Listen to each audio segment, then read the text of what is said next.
What's up? What's up? It's your man Jimmy Chan. So let's talk about right triangle trigonometry. We just usually call it just trig. But as a reminder, I wanted to remind you when we were presenting about Pythagorean Theorem, we talked about how we label the triangle, right? Any of the angles we label the capital letters, and any of the sides we labeled as the lowercase, and it's opposite of that particular angle. So there's lowercase b because there's a side that's opposite of that angle, okay? So with that being said, we are still going to do the same thing. So with the Pythagorean Theorem, we talk about how in a right triangle, the sides of that right triangle have a relationship here, right? That the leg squared plus the leg squared is equal to the hypotenuse squared. Well, we still have the hypotenuse here, except we're going to talk about trig ratios, right? Now, the sine of the angle is equal to the opposite divided by, or is in the ratio of opposite over the hypotenuse, where the cosine of an angle is the adjacent over hypotenuse, and the tangent of an angle is in the ratio of the opposite over the adjacent.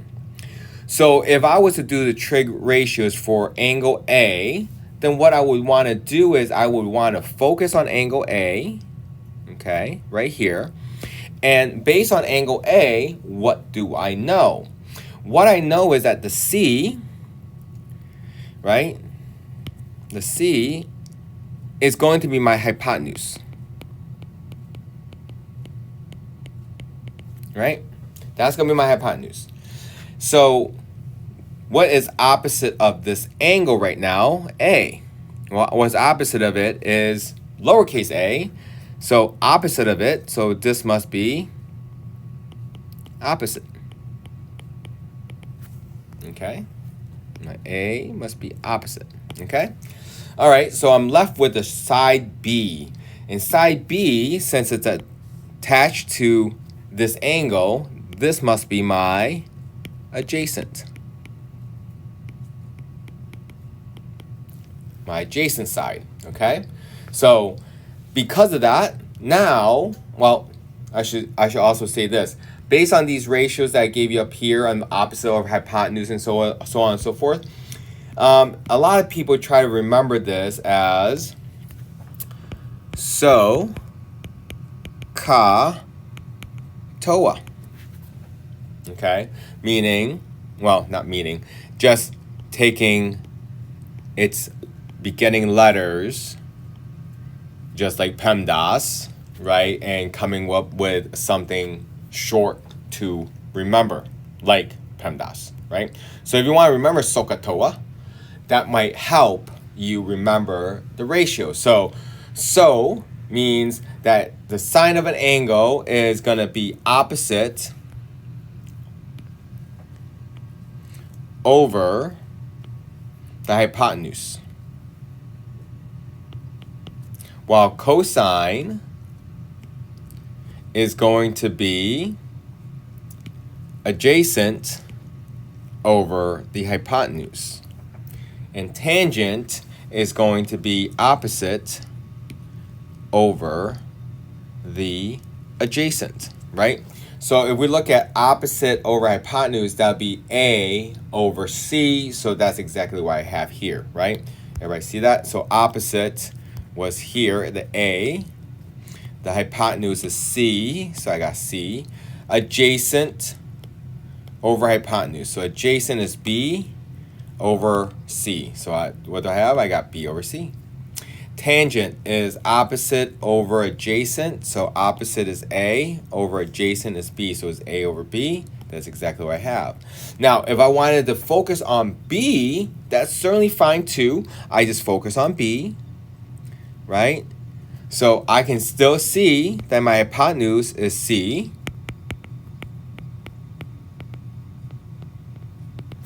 Right? Now I look at what's opposite of angle B. What's opposite of angle B? What is opposite of angle B? It's side B, right? So that must be my opposite side. And then I have left alone this side, this third side that I haven't named yet, that's attached to the angle. So this must be my adjacent. My adjacent side, okay? So same thing, I would do the whole SOHCAHTOA down here as well. Not too bad for lining it up, right? So opposite over hypotenuse. So if you look at the opposite, so opposite B is B over hypotenuse. So B over C, that's exactly what I have. Adjacent over hypotenuse, so A over C. And then opposite over adjacent, so B over A. That's exactly what I have. All right. Well, let's apply these so-called trig ratios into action here. So I have an example right here. So what they want to know is how far across the lake is this? If we know these facts here, that if I was standing here and I knew that this distance right here is 140 feet, right? And that's all I know. I know that this is 35 degrees. So I know this is 35 degrees. And I know this is 140 feet. I feel like there should be something else that I know.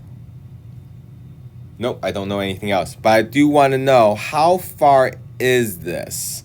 So let's put that as x. All right? So here's the thing. If I was to focus on just this angle right here, right, which is 35, I see that, it's 35. Question is, what do I have? I know that this is my hypotenuse, which I don't have. I don't have the hypotenuse. What do I have? I have my opposite, and I also have my adjacent. So if you notice so far, every single time I've labeled the hypotenuse, I label the opposite, and then I label the adjacent, right? All right, so which ones are the known? Well, the known are the opposite and the adjacent, right? So what trig ratio has opposite and adjacent? That's right. So it's a tangent. Tangent of what? Well, it's 35 degrees, because that is what we based off of, where the opposite is, where the adjacent is, and so on, right? So it's tangent of 35 degrees. What is that equal to? That's equal to the opposite, which is x, over the adjacent, which is 140 feet. So to get x by itself, what do we need to do? We would need to multiply each side by 140. So over here on the right hand side, we'll have x equals, then we can go in and do 140 times the tangent of 35, and we get 98.029 what? It's going to be feet. And there we go. Very good doke. All right, so now there's one more thing that we need to talk about, and that is talking about the angle of elevation versus the angle of depression. So let's go ahead and talk about that really quick. All right, so let's say you were standing at the boardwalk. If you were looking at the seagulls, right, then you'd be looking up to the seagulls, and that would be called the angle of elevation, because your eye's looking upward, right? Your eye's going up. And if you were to look straight out, that's just where your base is, and then if you look down and you see the shark, your eyes are going to fall from horizontal, or the horizon, and downward, which would be the angle of depression. But what you need to know is that that's from your point of view. From your point of view, if you look up is angle of elevation, you look down is angle of depression. However, because when you look down and you saw the shark, well, the shark is also looking straight ahead into their horizon, a little bit wetter than yours.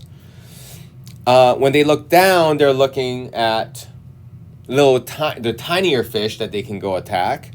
And when they look up, they're looking up at you, right?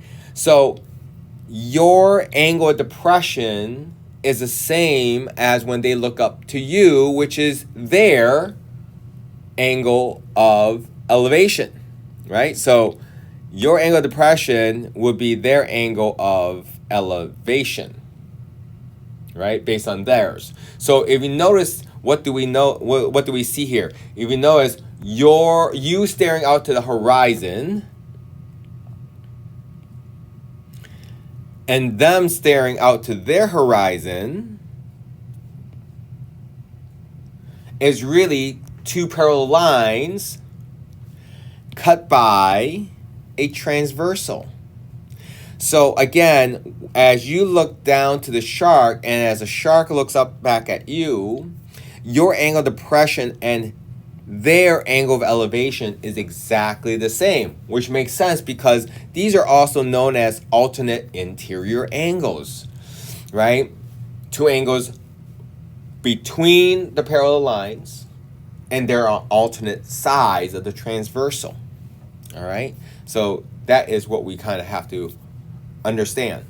All right, so let's put that into practice. So here, right here, I have an example problem.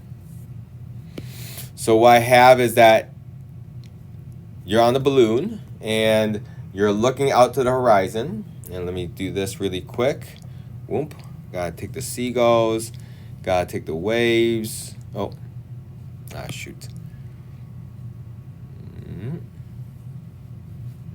And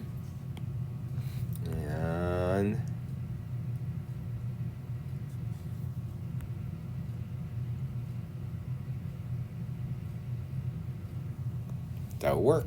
All right, so let's take a look at this. So you're up there in the balloon and you are looking down to a spot P at an angle of depression. At the angle of depression,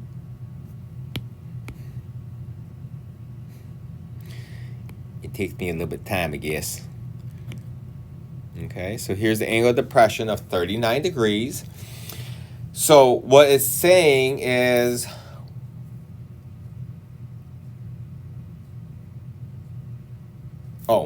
it does say that you are 500 feet. So you know that you're 500 feet above the water.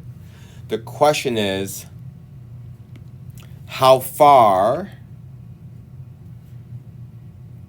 is P from under you? Okay, so that's what it wants to know.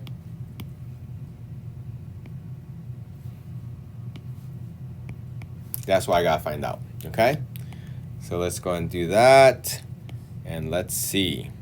Okay, so what I know is that, oops, what am I doing?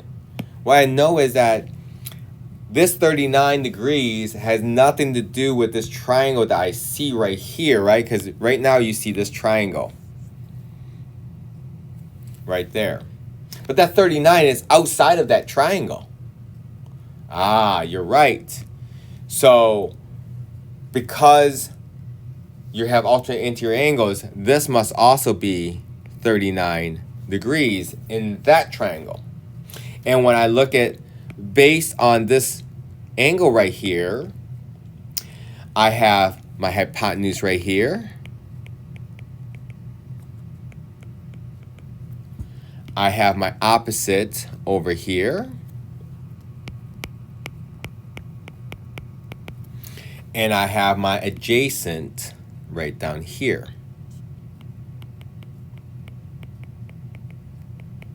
Right? So, what sides are involved? The hypotenuse has nothing to do with anything. So, but I'm looking for, I got opposite as 500 feet, and I have the adjacent, which is the unknown. So again, I have a tangent. So the tangent of 39 degrees is going to equal to the opposite, 500, over the adjacent, x. Okay. So like the other problem, we could multiply both sides by x if we want to.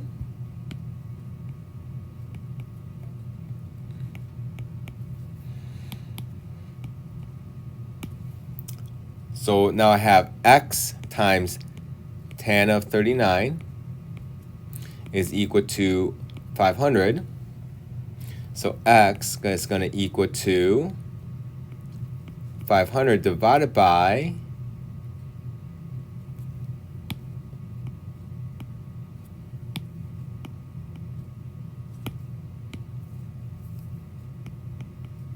tan of 39. And what am I gonna get with that? Don't forget the degrees. So 500 divided by tan of 39. So x is gonna equal to 617.45 feet. And there we go. Well, I hope if that makes sense to you guys. If you have any questions, please let me know. Talk to you later. See ya. Bye.